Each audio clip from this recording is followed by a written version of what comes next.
तुलसीदास जी द्वारा श्री रामचरितमानस की रचना सत्य कथा।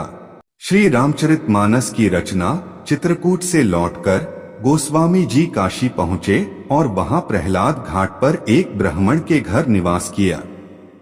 वहां उनकी कवित्व शक्ति स्फुरित हो गई और वह संस्कृत में रचना करने लगे। यह एक अद्भुत बात थी कि दिन में वे जितनी कविता रचना करते, रात में सबकी सब लुप्त हो जाती। यह घटना रोज घटती, परंतु वे समझ नहीं पाते थे कि मुझको क्या करना चाहिए। 8वें दिन तुलसीदास जी को स्वप्न हुआ। भगवान शंकर ने प्रकट होकर कहा कि तुम अपनी भाषा में काव्य रचना करो, संस्कृत में नहीं। नींद उचट गई, तुलसीदास जी उठकर बैठ गए। उनके हृदय में स्वप्न की आवाज गूंजने लगी। उसी समय भगवान श्री शंकर और माता पार्वती दोनों ही उनके सामने प्रकट हुए। तुलसीदास जी ने साष्टांग प्रणाम किया। शिव जी ने कहा, मातृभाषा में काव्य निर्माण करो, संस्कृत के पचड़े में मत पड़ो। जिससे सबका कल्याण हो वही करना चाहिए।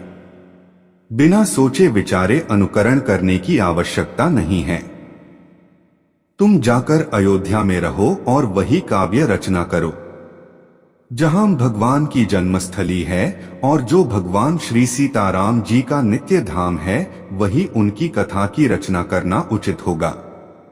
मेरे आशीर्वाद से तुम्हारी कविता सामवेद के समान सफल होगी।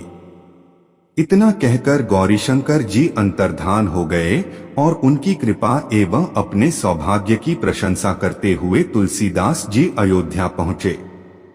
तुलसीदास जी वहीं रहने लगे। एक समय दूध पीते थे। भगवान का भरोसा था। संसार की चिंता उनका स्पर्श नहीं कर पाती थी।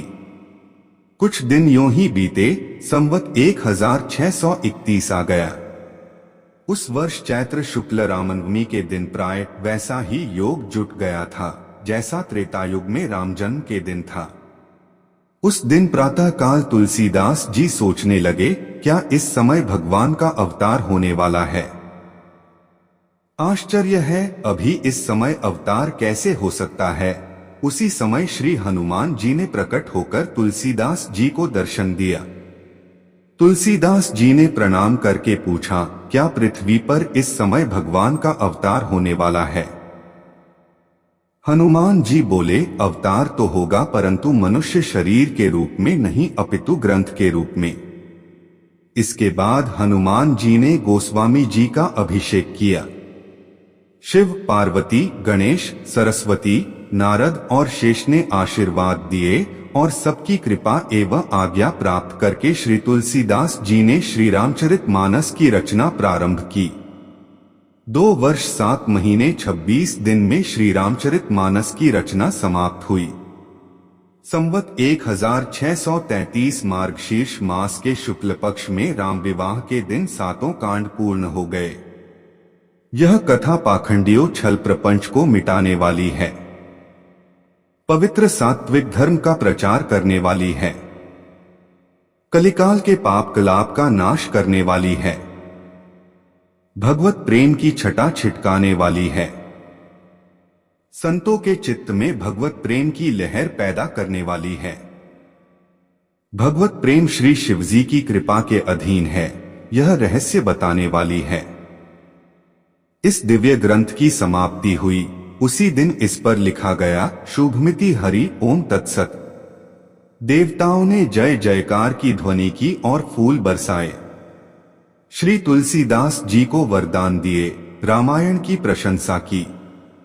श्री गणेश जी का गोस्वामी जी के पास आकर मानस की कुछ प्रतियां अपने लोक को ले जाना। श्री रामचरितमानस की रचना के बाद श्री गणेश जी वहां आ गए और अपनी दिव्य लेखनी से मानस जी की कुछ प्रतियां क्षण भर में लिख ली। उन प्रतियोगिता को लिखकर गोस्वामी जी से कहा कि इस सुंदर मधुर काव्य का रसपान हम अपने लोक में करेंगे और अन्य गणों को भी कराएंगे। ऐसा कहकर गणेश जी अपने लोक को चले गए। श्री रामचरितमानस क्या है, इस बात को सभी अपने अपने भाव के अनुसार समझते एवं ग्रहण करते हैं। परंतु अब भी उसकी वास्तविक महिमा का स्पर्श विरले ही पुरुष का सके होंगे।